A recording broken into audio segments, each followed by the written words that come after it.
Os neurocirurgiões encontram frequentemente pacientes com mielopatia cervical degenerativa, cujas incapacidades poderiam ter sido evitadas se tivessem apenas reconhecido os sinais precoces da sua condição. A mielopatia cervical degenerativa é a principal causa de comprometimento da medula espinhal em adultos, podendo privar as pessoas da sua mobilidade e independência se não for tratada. Estima-se que 1 em cada 10 pessoas acabará por desenvolver a condição, que é comumente diagnosticada em pacientes com mais de 50 anos de idade. E à medida que a proporção de pacientes mais velhos aumenta, os neurocirurgiões acreditam que é agora mais importante do que nunca que as pessoas reconheçam os sinais. As pessoas precisam de estar cientes disto. É uma causa importante de comprometimento neurológico e existem tratamentos eficazes disponíveis atualmente. Existem diretrizes de prática clínica modernas que oferecem novas recomendações sobre como gerir a mielopatia cervical degenerativa, ligeira, moderada e grave.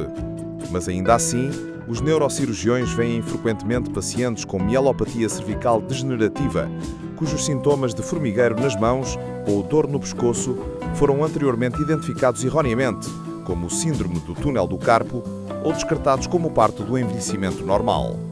Eis o que precisa de saber sobre a mielopatia cervical degenerativa. A mielopatia cervical degenerativa envolve a compressão e lesão da medula espinal, que, com o tempo, pode causar incapacidade grave. Isto ocorre quando os discos entre as vértebras se desgastam, levando à protrusão dos discos, ou quando os ligamentos ao redor da coluna se ossificam, ou seja, endurecem e se transformam em osso. Não há muito que as pessoas possam fazer para impedir que isto aconteça. Uma das principais causas da mielopatia cervical, uma condição chamada ossificação do ligamento longitudinal posterior, não é prevenível. A causa da ossificação do ligamento longitudinal posterior não é clara, embora existam fatores genéticos, e a condição seja mais prevalente em pacientes de ascendência asiática. No entanto, fumar é um fator de risco conhecido para a espondilose cervical, uma doença degenerativa dos discos que é outra causa principal da mielopatia cervical degenerativa.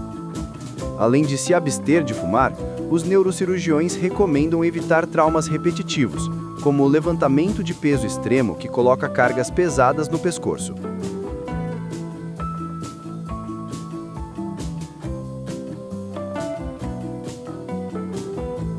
Cerca de 50% dos pacientes diagnosticados com mielopatia cervical degenerativa relatam inicialmente ter dor no pescoço, um sintoma que deveria levar a uma verificação se existe alguma compressão da medula espinhal.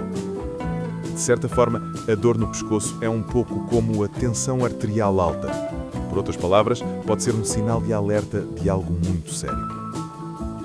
No início, os pacientes podem também sentir alguma dificuldade ao andar, embora tendam a minimizar este sintoma, atribuindo-o a falta de jeito. Os médicos podem reconhecer isto pedindo aos pacientes para andarem em linha reta, colocando o calcanhar à frente da ponta do pé. Se estiver a tropeçar por todo o lado, então isso é um problema. Outro sintoma comum da mielopatia cervical é a dormência e o formigueiro nas mãos. Os pacientes podem começar a ter dificuldades subtis com tarefas que exigem controle motor fino, como abotoar, escrever à mão ou costurar.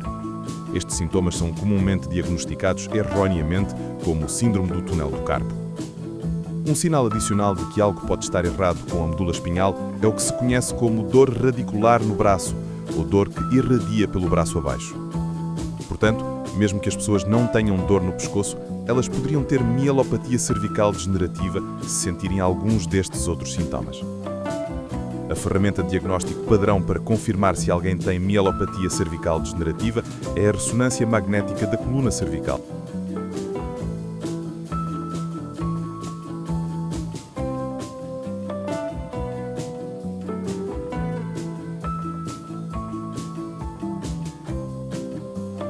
Pacientes com sintomas leves devem ser monitorizados e podem beneficiar de fisioterapia, e a cirurgia pode ser oferecida como uma opção. Mas em alguns casos, se a sua condição se deteriorar, a cirurgia é necessária. Outros pacientes podem permanecer estáveis, mas devem, no entanto, evitar atividades de alto risco, uma vez que a mielopatia cervical degenerativa é uma causa subjacente comum de lesão da medula espinhal. Por exemplo, os neurocirurgiões operam frequentemente pacientes que provavelmente tinham uma mielopatia cervical degenerativa não diagnosticada. Como os pacientes andavam de forma instável, eles caíram, lesionando a sua medula espinhal. A conclusão?